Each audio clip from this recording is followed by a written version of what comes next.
दोस्तों इस वीडियो में बात करेंगे आज के मार्केट का हाल और ये जानने की कोशिश करेंगे कि जो पॉलिटिकल सिचुएशन इस समय देश में बनी हुई है उसके आधार पर आगे बाजार किस करवट बैठेगा और आज बाजार में क्या हाल रहा वो तो ऑफ कोर्स बात करेंगे। उसके अलावा देखेंगे क्रोनॉक्स का जो आईपीओ आज क्लोज होने वाला है उसमें क्या स्थिति रही, किस तरह से मार्केट ने उसे रिस्पॉन्स दिया है। तो चलिए बिना देर किए इस वीडियो को शुरू करते हैं। फ्रेंड्स, जिस समय मैं ये वीडियो बना रहा हूं उस समय एनडीए की बैठक इस समय फिलहाल चल रही है और सभी जानते हैं कि एनडीए में इस समय जो रोल प्ले करने वाले हैं सबसे दो इंपॉर्टेंट जो घटक दल हैं वो हैं आपके एक जनता दल यूनाइटेड के नीतीश बाबू और दूसरी बात है तेलुगु देशम पार्टी के जो हैं वो चंद्रबाबू नायडू। ये दो लोग हैं, एक नीतीश बाबू और एक चंद्रबाबू नायडू। ये दोनों जो है इस समय हो गए हैं किंग मेकर। ये दोनों जिस तरफ चले जाएंगे उस तरफ की सरकार जो है बनने में एक महत्वपूर्ण भूमिका निभा सकते हैं।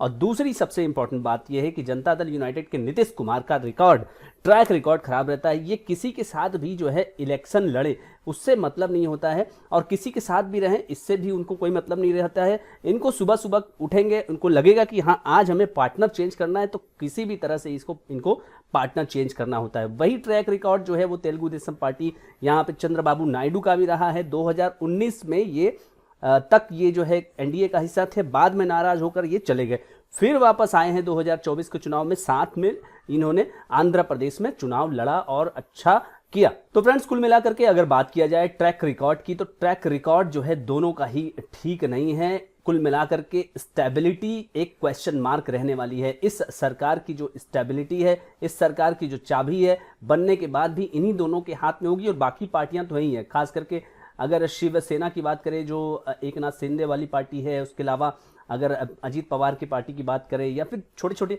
पार्टी जैसे हम की बात करें जो जीतन राम मांझी वाली है, तो कुल मिलाकर के कंप्लीट सरकार न बन पाना ये स्टेबिलिटी को अच्छा नहीं है और ये चीज़ जो है मार्केट पसंद नहीं करता। फ्रेंड्स, ये जान लीजिए कोलिशन की सरकार चली है देश में, इसमें कोई दो राय नहीं है कि कोलिशन की सरकार देश में चली है। 2004 से 2014 के बीच में देश में कोलिशन की सरकार बनी है। और अगर आप बात करें 2004 से लेकर के 2007 का वो पीरियड, शेयर मार्केट ने एक गोल्डन पीरियड देखा था और जबरदस्त यहाँ पे रन अप हुआ था 2008 के मंदी के आने के पहले।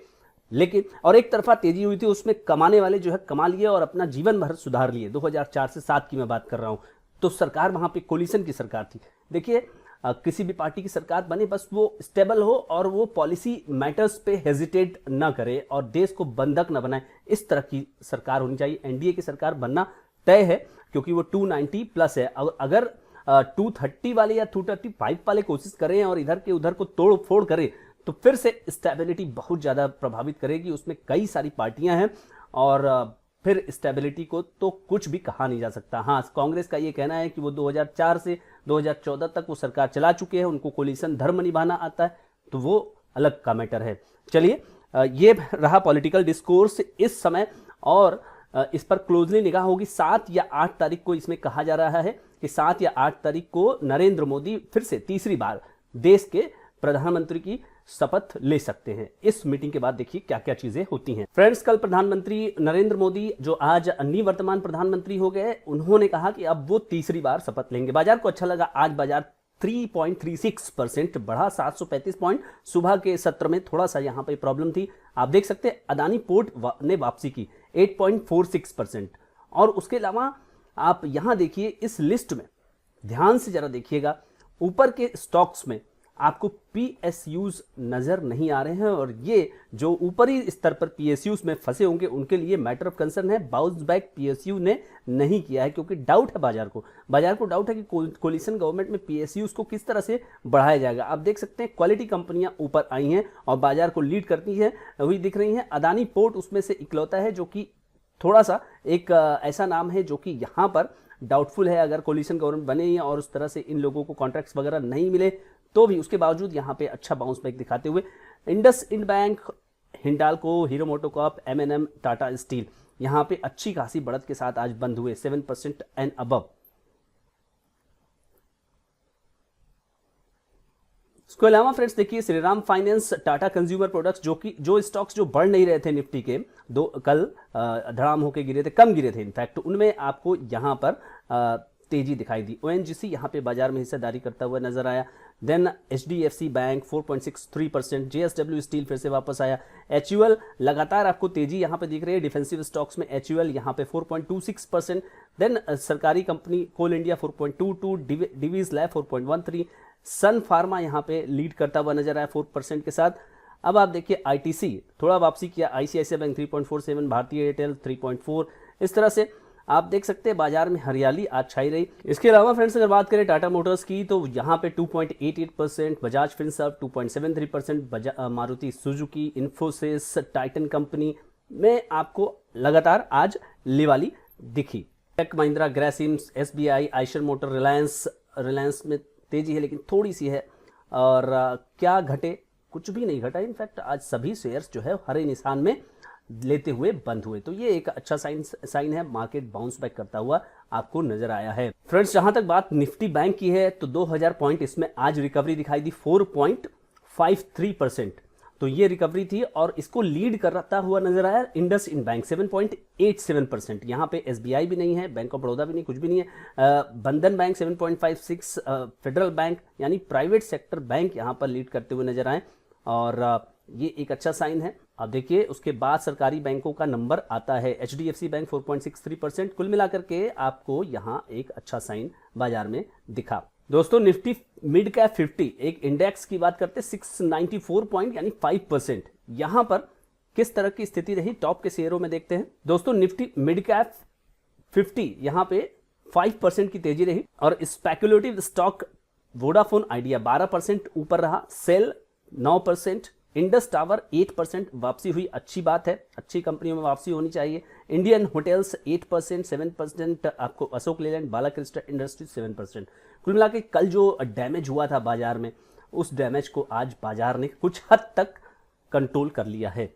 निफ्टी स्मॉल कैप 50 ये इंडेक्स 4.87 बढ़ा और अमारा राजा बैटरी 12% यहाँ पे लीड करता हुआ नजर आया, Nalco 11%, Chambal fertiliser 10%, Bikaji foods 10%, RBL bank 8.92%, Radico Khaitan 8.78%, तो ऊपर से मजबूती यहाँ पर आपको स्मॉल कैप में भी नजर आई है। अब आप अपना पोर्टफोलियो देखिए और उसमें देखिए कि आपके पोर्टफोलियो में आज कितना सुधार था। कल तो मुझे लगता है कि 6 से 7% से लेकर के 10% तक सबका पोर्टफोलियो घटा होगा। आज बताइए, कमेंट करके बताइए कि किस तरह से आपका पोर्टफोलियो रिएक्ट किया है आज के बाजार में। अब दोस्तों बात कर लेते हैं कि जो क्रोनॉक्स का IPO है, आज IPO का आखिरी दिन है 5 जून। इस IPO में अभी जब मैं वीडियो बना रहा हूं उस समय तक क्या स्थिति है, बस यही कहूँ मैं, स्थिति फाइनल हो जाएगी।